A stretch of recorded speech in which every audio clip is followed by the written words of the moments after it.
ছোটবেলা থেকে চানাচুর বলতে আমার একটাই পছন্দ, মুখরোচক, স্বাদে স্বাস্থ্যে। ভালো খান, সুস্থ থাকুন। মুখরোচক, ভালোবাসার ৭৫ বছর।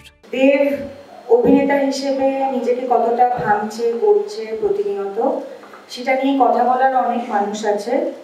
আমি প্রডিউসার দেবকে নিয়ে কটা কথা বলতে চাই, যেটা এই সময় দাঁড়িয়ে খুব গুরুত্বপূর্ণ। ও কিন্তু খুব কেয়ারিং একজন প্রডিউসার। আর আর্টিস্টদের ছবিতে যে হায়ারার্কিটা থাকে, যে কেউ লিড অ্যাক্টর, তারপরের স্তরে অন্য অভিনেতা অভিনেত্রীরা আছে, তারপরের স্তরে অভিনেতা অভিনেত্রীরা আছে, তারপরে জুনিয়র আর্টিস্টরা আছে।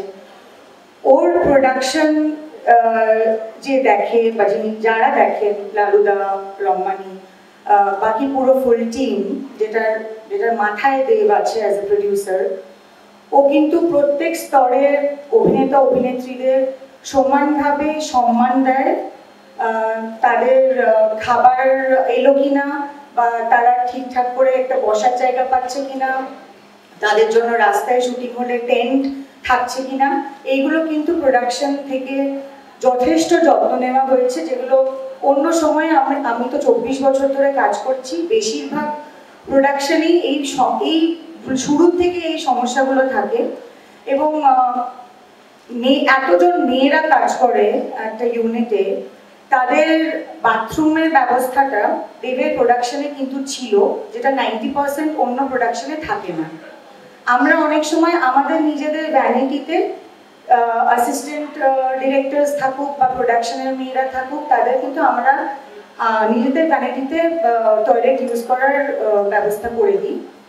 So I was very happy that being a woman, Bangla film ইন্ডাস্ট্রিতে আমরা অনেক কিছু নিয়ে লড়াই করছি, কিন্তু বেসিক যে জিনিসগুলো মহিলাদের পাওয়া উচিত একটা ফিল্ম সেটে, সেটা নিয়ে কিন্তু একটা কথাও কাউকে বলতে হয়নি, because the basic amenities were provided to all the women.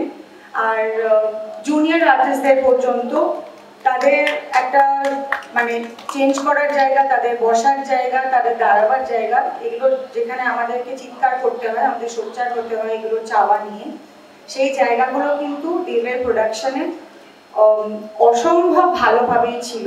So এটা আমার মনে হয় এই বিষয়গুলো নিয়ে আমরা খুব একটা কথা বলি না, কিন্তু যে সময়ের মধ্যে দিয়ে আমরা যাচ্ছি, মহিলাদের এই বেসিক মানে এগুলো তো ডিমান্ড নয়, এগুলো মানে থাকা উচিত, এগুলো প্রোভাইড করাটা হচ্ছে বেসিক রাইট। তো সেগুলো নিয়েও কথা বলা উচিত। And I am very happy that I worked in his production and there was no complain coming from women whatsoever. আর আমার এত বছরের জার্নিতে আমি প্রথম কাজ করলাম দেবের সঙ্গে অভিনেতা হিসেবে, যদিও আমি রুক্মিণীর সঙ্গে বেশি স্ক্রিন টাইম শেয়ার করেছি। সো দেবের সঙ্গে বেশি স্ক্রিন টাইম শেয়ার করবো, ওরকম একটা গল্প করতে হবে। কিন্তু যেটা সৃজিত আগেও বলেছে যে আমি কিন্তু আমি সব ছবি দেখি, আমি দেবের কিন্তু প্রায় সব, মানে মনে হয় 98% সব ছবি দেখেছি, সিনেমা হলে গিয়ে দেখেছি। আর আমার কয়েকটা তার মধ্যে খুব ফেভারিট ছবিও আছে, and Champ is one of them, Bruno Hash is one of them. So আমার মনে হয় as an actor ওর জার্নিটা আমাদের কাছে খুব পরিষ্কার, যে ও কিভাবে অ্যাবসলিউট একটা জনপ্রিয় সুপারস্টার কমার্শিয়াল স্পেস থেকে বেরিয়ে আস্তে আস্তে অন্য ধারার ছবি করেছে, এবং সেটা সিনেমার পর্দায় দেখা আর চাক্ষুষ দেখার মধ্যে অনেক ডিফারেন্স আছে।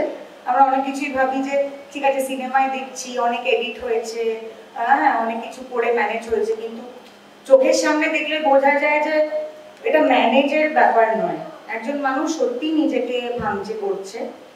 এবং এটাও সত্যি যে আমি আমার ডায়লগ একটু ভুলে গেছিলাম, কারণ আমি এত গুমুট হয়েছিলাম ওর দিকে তাকিয়ে, আর সেটা আমাকে এত ইমোশনালি মানে আমার মনে গেঁথে গেছিল যে আমার ওখানে ডায়লগ বলতে হবে, আমি ভুলে গেছিলাম।